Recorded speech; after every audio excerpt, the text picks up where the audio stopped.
1月20日有个重要的星象，就是冥王星和太阳的合相，并且呢，他们两个会在21日从摩羯座更换到水瓶座。这3个风象星座，水瓶座、天秤座、双子座，在自我各个的方方面面，还有创造力、子女思维方面会带来彻底的一个重塑。冥王星不是24年才换到水瓶座的，23年有几个月他已经在尝试换到水瓶座了，就在23年的3月到6、7月份的时候。所以敏锐一点的风象星座的人呢，23年应该就已经从经历的相关的事件当中感受到很大的变化。那水瓶座呢，是在自己身上，比如说自己的身体，或者说自己整个的个体，比如说换了一个很大的一个工作或者是方向，比如说原来是员工，后来改成自由职业等等。那天秤座是在子女、孩子方面，以及恋爱、文娱艺术以及风险投机方面。双子座是在异地、海外、高等教育和智慧、科技、思维、网络等等方面。可以回想一下23年那段时间有没有发生事件，有的话，其实那个事情已经在提醒上述3个风象星座人觉醒和改变了。风象星座呢，本来就是对各类的信息以及未来的风向变化最敏感的，往往能够在很早的时候审时度势，适应时代的变迁。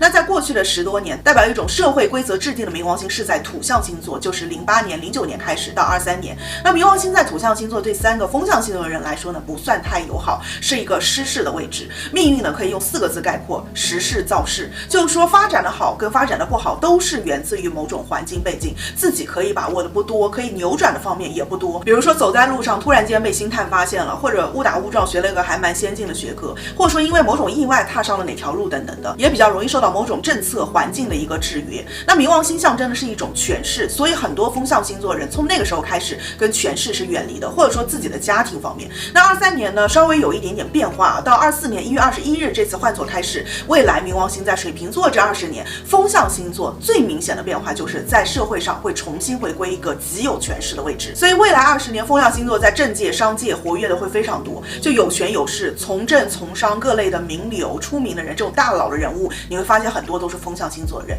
原本就在这几个圈子的话，那未来更加会是开疆辟土。那太阳上升水瓶座的话呢，冥王星就是走到你们星盘的1宫嘛，那1宫就是代表自身于自我，也就是说自己有关的方方面面都可以改变，这个世界的规则我来定。所以呢，水瓶座是未来给各行各业、整个社会甚至是世界重新制定规则的人。那我们不要说那么大啊，说小一点，对个人而言，这个星象会要求水瓶座肯定要以不同于往去对待自己的身体。23年有没有发生什么事情在提醒你们啊？而且冥王星是很严肃，甚至有的时候有一点点变态的一颗星啊，它可能会用摧毁式的方式，或者说极其打击你们的方式在提醒你，因为他觉得只有足够打击到你，你才会重视。所以有的水瓶座呢，从现在开始就需要执行一个非常严苛的健康计划，或者说对个人方方面面的一个规划。那可能有水瓶座有疑惑，不是说我们要改变世界规则吗？应该很好啊，为什么要来搞我们的身体呢？你要这样想啊，正是因为你们未来20年要承担大任的啊，当然是要你们把自己管得要比别人好了。如果其他人倒下就倒下了，但是水瓶座倒下可能就会连带很多人出问题，所以呢，你们就要更严肃的去对待你这个个体，你很重要。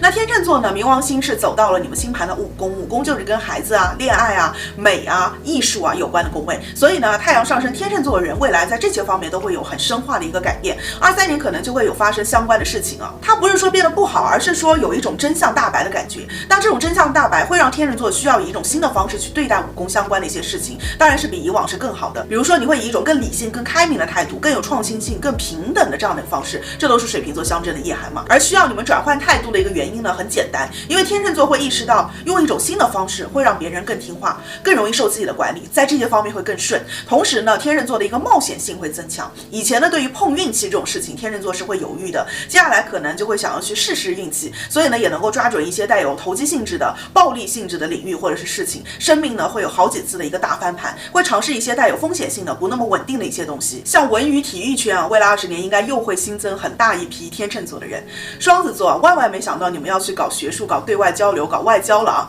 冥王星走到了你们星盘的9宫，9宫代表一种对真理和真相的探索，对异国他乡的追逐。所以双子座从去年到今年会意识到必须要有一个在思维方面的一个觉醒和改变。所以呢，这个行运会使得双子座要求自己，比如说深造某一个领域，不能够一知半解，不能够不学无术。所以未来呢，双子座会出很多的学霸，或者说各个领域的这种专家型的人物，可能也会自己去报考一些国外的学历学位啊、考研啊，或者学一些很具有前瞻性的学科的知识。很多的双子座都会在这个冥王星的周期远走他乡，在异地建立自己新的一个天地。那冥王星换座呢，是20年大运的一个重要星象。那希望所有的风象星座都能够找准新的未来、新的方向。我是艾达凡老师，用星座和心理学教你更好的把握生活。我们下期见，拜拜。